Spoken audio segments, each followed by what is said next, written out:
Halo, assalamualaikum warahmatullahi wabarakatuh. Kembali lagi di channel Naufal Kebu, channel yang membahas dunia peternakan sebelumnya. Karena saya basic perawat, jadi kita selip-selipkan sedikit ilmu kesehatan ya. Di sini saya akan sharing atau sedikit gampangnya itu penyuluhan kesehatan. Saya kali ini akan membahas tentang topik yang banyak terjadi dan dialami oleh banyak masyarakat di Indonesia, yaitu hipertensi. Ya, hipertensi itu kan sering kita dengar dan mungkin ada beberapa dari kita yang mengalami hipertensi. Hipertensi itu apa? Atau tekanan darah tinggi.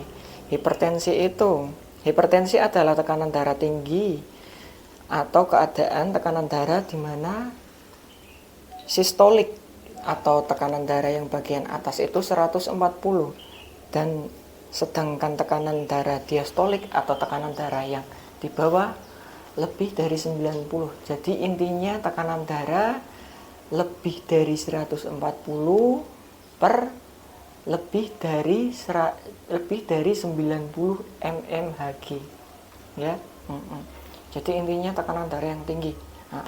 Tekanan darah tinggi itu nggak cuma harus dua-duanya tinggi, semisal 150 per 100 itu dikatakan darah tinggi. Salah satu entah itu sistolik atau diastoliknya tinggi juga bisa disebut tekanan darah tinggi ya. Terus faktor risiko itu ada dibagi jadi dua, yaitu ada faktor risiko yang dapat dimodifikasi dan faktor risiko yang tidak dapat dimodifikasi ya. Kita akan bahas pertama. Faktor risiko yang tidak dapat dimodifikasi itu apa? Faktor risiko yang tidak dapat dimodifikasi itu yang tidak dapat dirubah. Nah, memang gawan ya, tapi ya tetap bisa dikurangi sedikit-sedikit. Nah, faktor risiko yang masuk dalam faktor risiko yang tidak dapat dirubah atau dimodifikasi yaitu umur. Jadi semakin usia lanjut itu kan elastisitas pembuluh darah, terus kerja organ juga semakin menurun ya, itu berpengaruh juga. Terus jenis kelamin, terus yang ketiga ada riwayat keturunan atau genetik. Jadi kadang riwayat genetik itu keturunan. Kalau riwayat keturunan itu biasanya 3 generasi.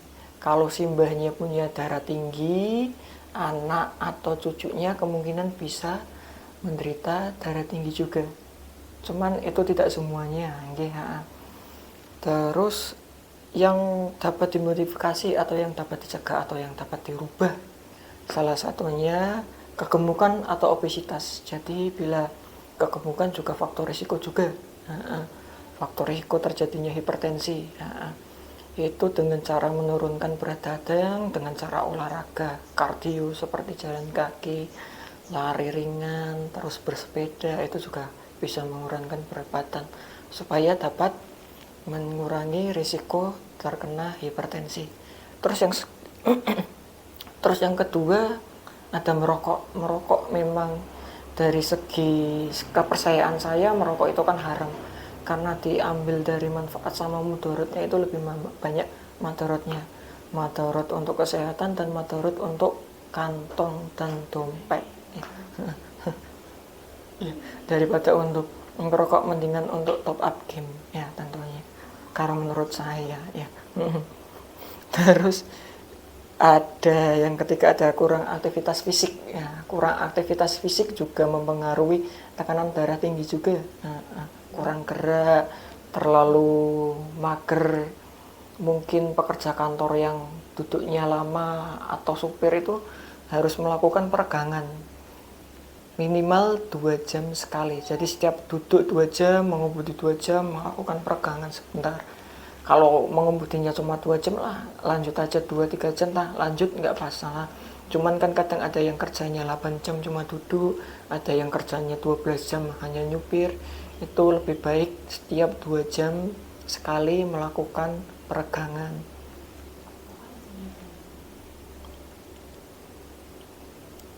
Terus diet tinggi lemak. Terus yang keempat adalah diet tinggi lemak juga berpengaruh ya. Terus yang kelima ada konsumsi garam yang berlebih. Yang kita tahu garam itu kan bersifat antidiuretik, yaitu bersifatnya menahan cairan agar tidak cepat keluar dari tubuh.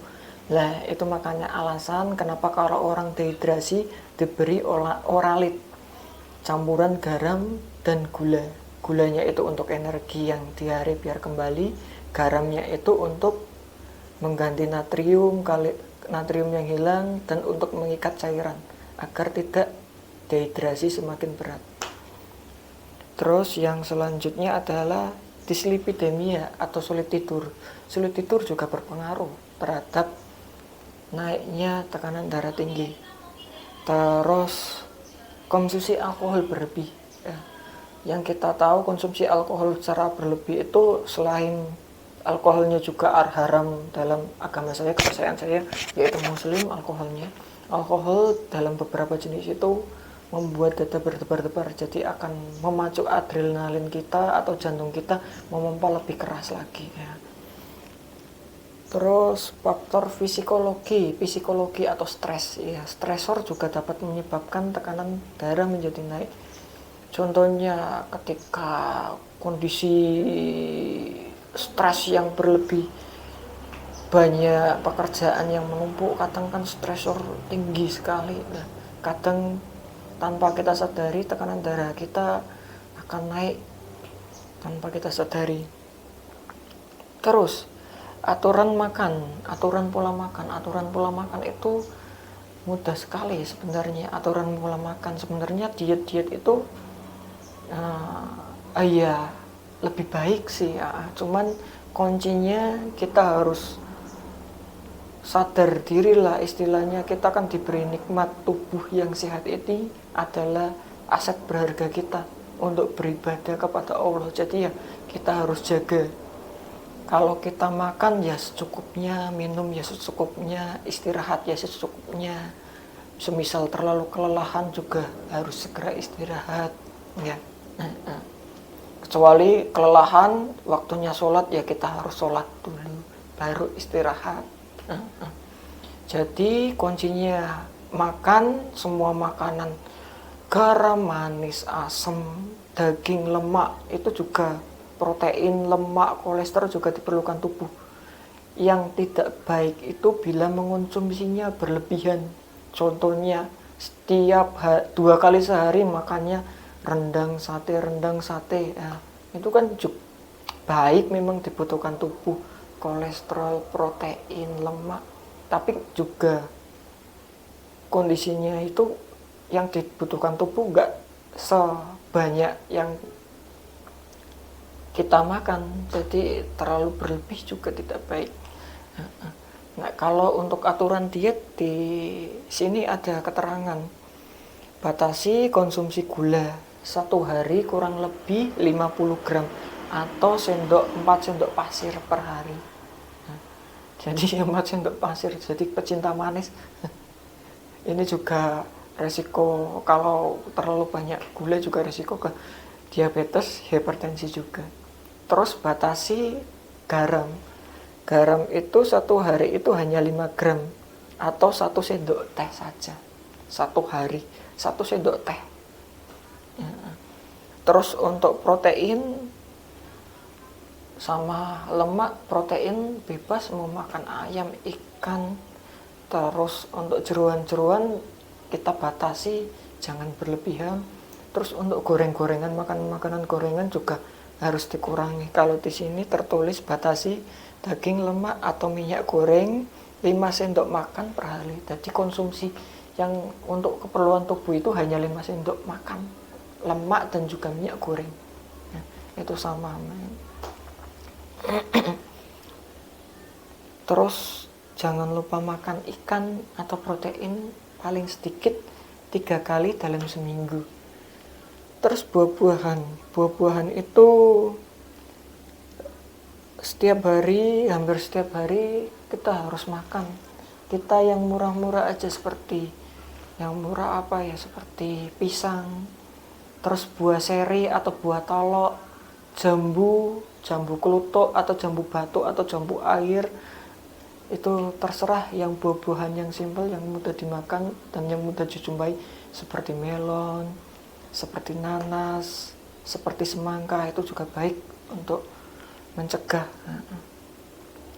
Terus komplikasi hipertensi itu apa aja? Komplikasi hipertensi itu banyak, mulai dari otak.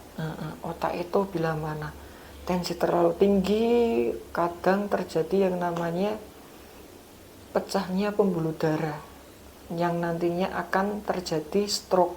Stroke ada dua macam, stroke hemoragik dan non hemoragik. Ya. Kalau darah tinggi, ada kolesterol, ada lemak, kadang kan tersumbat. Intinya sama-sama otak kekurangan suplai oksigen. Ya. Terus gangguan saraf. Tekanan darah tinggi juga mempengaruhi gangguan saraf juga.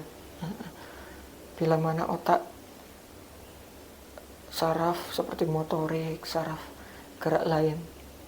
Terus ada penyakit retinopati atau kerusakan retina. Terjadi peningkatan tensi yang tinggi atau peningkatan darah tinggi juga berpengaruh dengan TIO atau tekanan intraokuler. Akan menyebabkan penyakit yaitu neuropati atau retina neuropati atau kerusakan pada retina. Terus tekanan darah yang tinggi juga berefek buruk pada ginjal. Jadi ginjal kalau semakin keras, akhirnya ginjal mengalami kerusakan atau fungsinya berkurang sedikit dari stadium 1, 2, 3, 4, 5 yang paling terakhir, dan endingnya bisa cuci darah. Terus ada penyakit jantung juga. Tekanan darah tinggi itu secara otomatis berarti kalau darahnya ngalirnya cepat, pasti yang memberikan tekanan juga cepat. Itu berdampak juga kepada jantung. Otot jantung yang dipompa secara cepat dalam waktu yang lama dan terus menerus akan menyebabkan otot jantung itu menjadi besar dan akan menjadi kasus kardiomegali. Nah, untuk cara pengontrolan darah itu bagaimana? Kita bisa membeli tensi digital, jadi tinggal kita pasang saja, nanti kita nyalakan, nanti akan keluar hasilnya sendiri secara otomatis. Jadi 120/80 atau 140/80 atau 130/90, nanti hasilnya secara otomatis. Semisal kita ingin tahu atau cek kontrol darah tinggi, kita bisa ke puskesmas untuk konsultasi dan sekalian cek tensi, apakah kita mengalami darah tinggi atau tidak.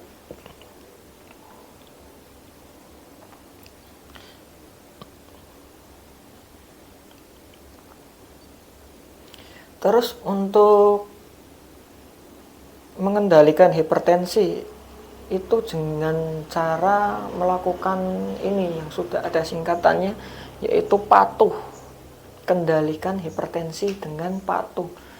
P-nya adalah periksa kesehatan secara rutin dan ikuti anjuran dari dokter. Jadi periksa tekanan darah secara rutin. Semisal darahnya tinggi terus, kalau diberikan dokter obat tensi ya diminum secara rutin sebelum habis, dan jadwalnya kita kontrol. Jangan sampai telat dan jangan sampai lupa minum obat tensinya. Tetap diminum setiap hari. Terus A-nya, atasi penyakit dengan pengobatan tepat dan teratur. Nah, itu kelanjutan dari situ.